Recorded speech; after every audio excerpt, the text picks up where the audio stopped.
One of my favorite books is a book called Legacy. It's about the All Blacks and how they had been an iconic team, and that had kind of lost their way, and then they had to rebuild. And when they rebuilt, they went back and studied their past.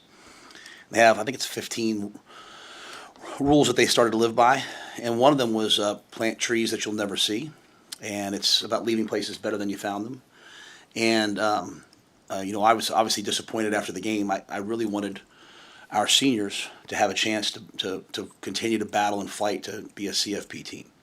And you think about planting seeds that you'll never see. We're obviously disappointed about the game. We'll never accept losing. We'll never make excuses about losing. But I do want to say that I thought the effort of the guys that won't be here, in the future when all those things come to fruition, I thought the way they rallied around Dylan when he got hurt, and then rallied around TJ, the way that they carried themselves, the way that they played. I think it's the first time that they've been, they've been held to 21 points this season. USC's offense was the first time that they've been held to 337 yards since 2023. I thought the way they fought and battled and competed for each other when they had some bad breaks, I think those are the things you can build off of. I thought what Troy Dannon and Courtney Gaucher and Brendan Meyer and our marketing team, everyone did with the blackout, will have a profound impact on what we're trying to get done moving forward. I thought our crowd, our student section, I'm standing out there with 5-star after 5-star after 5-star after 4-star after 4-star, and saying, look at that student section. Guys said, I've never seen anything like it. And while we're disappointed, we still show up the next day to work and we meet with all the recruits and we talk to them, and they're ecstatic about what they saw here. And so I do think it's important, while we're disappointed and angry and upset, to also be very, very, very grateful for that atmosphere, for that crowd, for that opportunity. And I'm really proud of, to be quite honest, I didn't sleep on Saturday night, and I came in to watch the tape first thing, and some of the best football many of our guys have played. Significantly. And so we're sitting here at a crossroads right now as a team. And it's an unbelievable opportunity for us. See, if you go back to my first year at the press conference, what do they call it, the Big Ten Media Days? If you remember, which I probably don't, I said something like, we have to learn to get people to respect Husker football again. And we've had a chance to play Michigan and we lost by 3 points. We had a chance to play USC, we lost by 4 points. So we have to chase those 3 points and those 4 points. We have to get better. We have to continue to recruit. We have to lift and run and do all those things. But I also think these next 3 games are some of the most important time for our team and for our program moving forward. This team, the guys that are here, they deserve to leave as winners. They've done everything we've asked them to do. And B, we have to on a national narrative, we have to become someone that people respect. And it starts with ourselves. When we respect ourselves and don't talk trash about ourselves and don't go out there and not do things right. Like when we do things at a high level, we show respect for our program and our future. Then I think people nationally will. So I know for me this week, I'm going to do the best job I can for TJ Lateef, because leaders insert themselves in the point of friction and try to take stress off. And I know Sierra Wright, and I know Javen, and I know Deshaun, and I know Rocco and all those guys. Every single person in our organization is going to try to do a little bit more so that TJ Lateef can be successful. And I think we could be like an average team and just go out there and be disappointed, that we lost last week and have a bad week, or we could come together and unite. And so I told our guys, either you're in or you're out, and they've all said that they're in. And I would say that to everybody. It's going to take every single one of us. But people nationally will never respect us until we respect ourselves. And I'm talking about our conference, the decisions that they make. I'm talking about the national media. I'm talking about fans. I'm talking about recruits. We have to, in my opinion, at this time, come together and absolutely continue to sow seeds that will manifest themselves in the future. So I wanted my team to hear that. I believe 100% in TJ and what he's going to get done. And we're going to put a great game plan together for him. I hate it for Dylan. I love Dylan. If anyone says anything about Dylan, just know this. The kid had a broken leg and he was warming up and begging me to play. That's all you got to know about that kid, to know who he is. I got home that night. I didn't know when I was sitting here with you guys. I thought he had an ankle sprain. And I got home and literally my daughter was the first person to tell me, because I go one way and my daughters were walking through, and they found out as he found out in the training room, and the doctor called me to tell me what character, what toughness, and I'm very grateful for him. grateful for like the O linemen who haven't gotten reps at tackle, and also they have to go out. Tyler has to go out and play tackle. So we'll come together as a team this week. Sorry for that being so long, but I thought I needed to at least address the positives from Saturday. Does Dylan need surgery? Like, what is his road ahead? Dylan will have surgery this week. What is it exactly? Broken fibula. Right. Is that like, how many months would you say till he's full? I don't want to start talking like I'm the doctor. I know what they told me. They said if it could be surgical, could be non-surgical. They said something like 8 to 12 weeks, but I don't want to start getting into all that. But it is surgical. It was recommended surgery, so it's not like it's like a hey, battle your way through it type deal. Did he travel to UCLA? He'll be having surgery. Yeah. He was out there at practice last night, working with TJ, and wants to be a part of everything. But the most important thing for him right now is to get healed. So he wants to go to UCLA, and I told him he can't go. Regarding TJ, what are the key questions in your mind as you get ready for the week? I think making sure that we put together a plan that he's comfortable with everything that he needs to do. As I said, I think guys are going to have to do a great job of being strong around him. But I mean, even in the game, like he came out with a check on down in the red zone, and he checked it. He saw 0. He checked it to a tunnel screen. Jacory's wide open. Is going to walk in. He just dropped the snap, and so he's mentally though at a really really high level.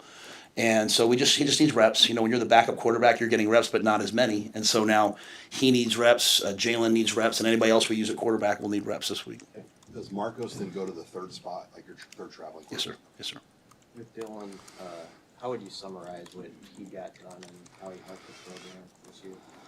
Yeah, I mean, I thought, I think Mitch asked me a great question. I didn't know how to answer. Like, hey, I thought we were in a great spot in that game. Like, we had done a great job of establishing the line of scrimmage, running the football, not taking sacks, and I felt like, we got to that point where, like, hey, we were going to be able to really kind of open up in the second half and kind of take off. And, but Dylan, to me, when Dylan decided to come here, he legitimized coming to Nebraska on the national recruiting scene, and that's allowed us to get other big time players. He played as a freshman, which is you have all the accolades and you take all the arrows. He came in this year. He was better. He was in better shape. He's grown as a leader. And as miserable as this time's going to be for him, this is a really good time for him as well. He's going to have a chance for once to sit there and watch. I think that's really valuable for when you don't have the pressure of playing. You get to sit there and watch and learn. I know he'll be involved in game planning and ideas, and he'll rally around TJ. I mean, it's just such a. I got a text from TJ's dad saying, hey, on behalf of our, please don't let Dylan know how much we care about him. Then I get a text from Dylan, can I please go travel for TJ? And then it's just he's just such a great teammate. And if you watched it, after he got hurt, every single player on our team, I think, went up to Dylan and hugged him, hey, we got you. And no one knew what it was at the time. They just thought it was an ankle. So I think when you have a player that gets that much notoriety and accolades, and he's as humble and as team as Dylan is, it sets the tone for everybody in the building. How did TJ win the backup job back in training camp? And you've been through this before, a true freshman in other places. How do you prepare a true freshman for this season? Yeah, I think. I think he's really smart. So he was always on time, always knows the progressions, always knows the checks. So you can trust him in those things. He's got amazing arm talent. He can spin it, and he can run. He can move. So I think when you're playing, young players. Pat Stewart had mentioned this to me like a couple weeks ago, just in the NFL. So one of the guys he was with the Patriots with had said, if you want to draft a quarterback and play him young, he better be able to run because the game goes fast and you have to move. Even in the game the other day, you saw TJ was able to run some zone read RPO plays. The guy wasn't open. He was able to run.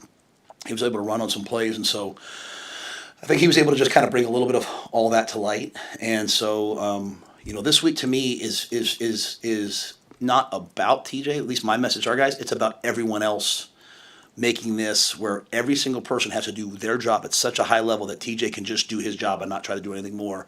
But TJ can do his job. He's an excellent player, and I think everyone's going to see him play really, really well. How do you go about starting to talk with him or prepare him at all for not just the fact that it's his first start, but that it's at the Rose Bowl right where he grew up. Yeah, I think we have, is it 8 guys? 6 guys, excuse me, going back home, to California, which I think is cool. And I think California is an area we want to continue to recruit. USC, we were before the game. We had a bunch of kids from California. USC's coaches were kind of creeping over to them. I told them get away from the guys. I mean, good for them. Those are great guys on that coaching staff. I don't mean that in any way other than just being funny. But I think it's going to be exciting for TJ. One of the things that has impressed me the most about him since he's been here is just his humility. He's just one of the guys. He's just a great young man. I mean, he gets good grades. He's never on a list. He's never in trouble. His family's awesome, and so I coached him on Sunday like he was a veteran. I mean, I showed the opportunities we could have had. Hey, if you do this, because I want him to know that I have so much confidence in him that I'm going to coach him like Dylan. And Sam asked a great question after the game where he said, hey, maybe could you guys have taken a couple more shots? Well, they were called, and sometimes they were there. And whether it was protection, whether it was he ran instead, and so TJ's our starting quarterback now, and he's a starting quarterback in Nebraska. So when I talk about people respecting us nationally, it's part of that is us too. He's got to go play the way guys play, and I can't wait to see him play. I mean, for me, that's why I talked about this time for us. Okay, Matt, you think you're a good coach? Okay, Dana, you think you're a good coach? Now go do this. Go win these games. Go take a freshman on the road twice and come back and play your rival. And that's, either our team, like I said, they either go like this or they come together like this. And so, either you're with us or you're not. And that's everywhere. I mean, either you're with us or you're not. And so what I've seen is our guys all be with us, and I love it. They're coming together. They're rallying around him. And it would just be so average, Mitch, to go out there and be like, well, we got a freshman quarterback, and it is what it is. No, we're not doing that. We got TJ Lateef, and we're going to rally around him. How's Emmett's body been holding up with the workload through 9 games? It's amazing. I mean, we were out there practicing last night, and he's out there flying around. I mean, he doesn't take he's really evolved. Doesn't take a lot of direct big shots. He does such a good job at the point of contact of cutting back and avoiding. You talk about a story now. This guy's one of 2 players in the country with 1,000 yards rushing, right? I think he's second in the Big Ten in rushing, or leads the Big Ten in rushing. Second. So, I just really proud of him, and I think every game I still wish we'd get the ball to Mosey and Mackay a little bit more. I mean, I think they've earned those opportunities, but the guys, he's just hot, and so we went into that game knowing, hey, in this weather and we wanted to really establish the run early and then let that open up. Even that last drive of the first half, we went down and scored the touchdown. You started to see us open it up a little bit and throw the football. But no, Emmett looks great, looks healthy. What is the conversation like in your mind?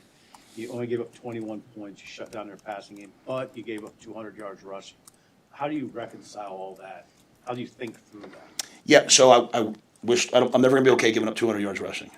But this is like last week. You guys kept asking me about this. Is one of the most prolific offenses in football, coming off a bye with everyone healthy, and Notre Dame was able to hold them to 396. We held them to 337. What I showed our team was there were 6 plays. Okay, so we stopped them on second. On third down, they threw a big fade. They then ran a zone read, which got into his job, unfortunately, and they ran it. They ran a zone read again. They ran a 2-point play. Then they got the ball back. They threw an incomplete pass, and then they threw a flea flicker. So in 6 plays, they had 107 yards.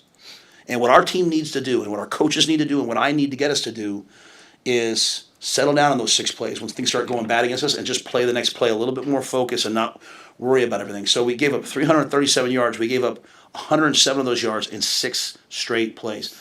If they don't get the pass interference in the end zone, put the ball at the 2, I mean, we were playing good red zone defense, which was one of our challenges this week. We held them to 2 field goals early on.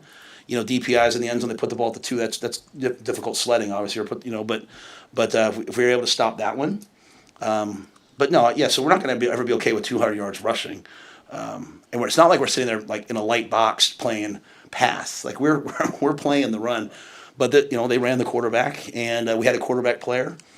We got to make those plays. But it was just they're an excellent running offense, and we knew it was going to be a challenge all night.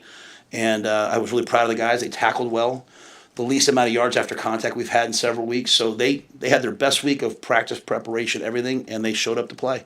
And wish I could have helped them get 4 more points. That said, UCLA this week will challenge you with another running quarterback. What have you seen from Nico and how much they run him? And just the challenge will be to kind of slow him down. Yeah, he's elite. He's an excellent player. Obviously he leads them in passing. He leads them in rushing. So it's really a tale of two seasons. You take out the first part of the year, right? They're 3-2 in the Big Ten. They're 3-2 under Coach Skipper. The Penn State game, he was their leading rusher. He willed them, and it was really not even design runs. It was drop back, quarterback scrambles versus man and versus I wouldn't even not even like undisciplined passing lanes. He's just that athletic. They were running him some design quarterback runs earlier. He started getting hit a lot. I'm sure coming off a bye, there'll be some design quarterback runs. And so I have the utmost respect for him as a player. His dad was here this summer at the Adidas 7-on-7. He was a great guy to get to know, great to know. We recruited his younger brother. So I have a lot of respect for the way he plays. And they have got receivers who can get open. They've got an excellent run game. They've got a good athletic defense. But he's an elite player, and so it'll be the same challenge as last week. A guy who could do it all. Any update on Elijah? So he did some things last night. He battled through it. So I think this week will just come down to if he's ready to play or not. And Turner's beat up at this point. Tyler, they all are. Our bye weeks next week, but there's no time to even think about bye weeks right now. So I'm assuming that Elijah will get himself ready to play. Who's behind Knack and Corcoran and tackle? So you got Elijah, Tyler, and Turner, and then the next up is Preston Tomua. So Preston's been repping at left tackle last couple weeks, and when we were going to go some of our jumbo stuff, he was going to go in and play. So he's really developed. Grant Bricks would be at the right tackle, he'd be at the left tackle. So those guys they're coming along. Those guys have kind of moved around a little bit in their careers, right? They played a little guard, a little tackle. Yeah, I think it's just kind of been a war of attrition with some of the other positions. Like you might be. A guy like Preston, he might be best suited at 335 pounds to be a guard, but he's so athletic he can play tackle. So you start him off at, hey, what's your best position? But as we've had this run of injuries and all these things, so Gunner's having surgery, so he's done for the year. So always Teddy's done for the year. So as you have those injuries, other guys have to step up. What was Gunner's Just knee, and not an ACL or anything. I think cartilage meniscus, that type of stuff. Coach, I don't know what the atmosphere is going to be like on Saturday, but is it still a cool deal for your kids and even you as a coach to coach in the Rose Bowl? You'd have to ask the players. I don't know if they watch anime or watch football now. It depends on who it is. I was a GA at UCLA. It was one of the best times. Julie and I had no kids. We were so poor. We didn't have enough money to get this is true now, get the pilot light turned on in our house. So we had no heat, no electricity, but you didn't really need it. We had a 1-bedroom apartment. I got a little motor scooter because you could park for free on campus. She was the breadwinner. She she had a great job for us, and it was just her and I, and so I finished my master's degree at UCLA. I met some amazing people. I loved it there. I got to meet John Wooden. And just got to sit there and talk with him. Just one of the most, I was raised on Joe Paterno time, and so the thing started at like 8 a.m. and so I was there at 7:30. Not a lot of other people were there at 7:30, so he spent like 20 minutes talking to me where I was from, and at the end of it, there's 200 people in the room, and as I was walking out, he said, "Give my best to Julie, Matt." Like just the most amazing man. So yeah, for me, going back to UCLA and going back to the Rose Bowl as a player at Penn State, we went to the Rose Bowl. I didn't play in the game, but I was there, and then I had a chance to coach there under Coach Snow. It'll be awesome. I worked with Kelly Skipper, Tim Skipper's brother. He was our running back coach, and so I think Tim's doing a great job, and Jerry Neuheisel, the OC, is doing a great job. So they've got things rolling. So it'll be an unbelievable battle, an unbelievable challenge. You mentioned watching back the film, there were some guys you felt were playing their best football. Any specific guys that stood out in that? Yeah, I'd say across the board on defense. I mean, it was by far defensively I don't want to single anybody out because like Rex Guthrie made plays, Donovan Jones made plays, our linebackers all made plays, our D line came off striking, getting off blocks. I mean, you saw Keelan flashing, you saw Petschok. I think you could see him really accelerating his. He's got it figured out now. So, when I talk about planting seeds, like those guys, like they played early, they're trying to figure it out. Now you're starting to see it come to fruition. I thought our offensive line, to have 188 yards rushing and literally in the second half, I mean, it was just like they put everyone down there and and we still continue to make plays. I was proud of them. Luke Lindemeyer, and just across the board. I mean, Jacory, you wish Jacory had more production because he was wide open a couple times, but just couldn't quite make the plays happen. But they all flashed and played hard, and so we'll have to just do it again, but do it better this week. After Minnesota, you said good teams don't lose back-to-back games. By the way, as a great coach, Steve Kerr always says. What's the message that you have for the team this week? Yeah, so, to me, why do you lose back-to-back games when you're still living in the past and you're letting that upset you? Letting a loss. They always say as coaches, like, don't never let a loss beat you twice. You're thinking about last week. We quickly moved on from last week. No, we went through the tape. Like, we came in, we practiced, and that's why I say I didn't sleep that night, right? Because it's like I always say to myself, if I feel that way, like after Minnesota, I was angry. I wanted to fight somebody because of the way I thought we had conducted ourselves. I was disappointed in this game because I thought we battled and we had really tough situations, whether it's the pass interference in the end zone or whether it's, Dylan going down or whatever. And the guys I kept seeing them rally and taking it to another level and fighting, so I was proud of the effort, but not, the results not good enough. And so I think the key to us was to tell the guys, like, hey, you had your best week of all this. You've gotten better every week with your preparation. It showed up in the game. You have to now do that again, and you have to do it even better this week. And so you can't go through the motions. And I think the message for our guys about rallying around each other and making it about us, and when I say us, I'm talking about all of us. I'm not just saying the football team. I'm talking about all of us. Like, you're with us or you're not, right? And so, like, that crowd, like, not many people have that crowd that we had. And I know right now we're going to go out to the Rose Bowl and we're going to have, like, this is the most ticket requests for me. My wife sends in a ticket request. This is the most tickets I've ever had to get. You know what I'm saying? Like, because everyone's excited to be there, and then we have friends out there, and people are going out. So I just know that it's an unbelievable opportunity, and we're going to be grateful for the fact that we get a chance to go play a hot UCLA team in the Rose Bowl, 8:00 at night, in front of a huge Husker crowd. So I think it's not living in the past, but just always saying what's next and moving on to the future and being grateful for the future that you have. Back to the key fourth down situation in the previous game. Why was the first time out on that sequence called? So, great question. So, we had decided that we were going to come out and we thought we could make them jump. You know what I'm saying? So we said, hey, we're going to go out there, we're going to do it, we're going to try to make them jump.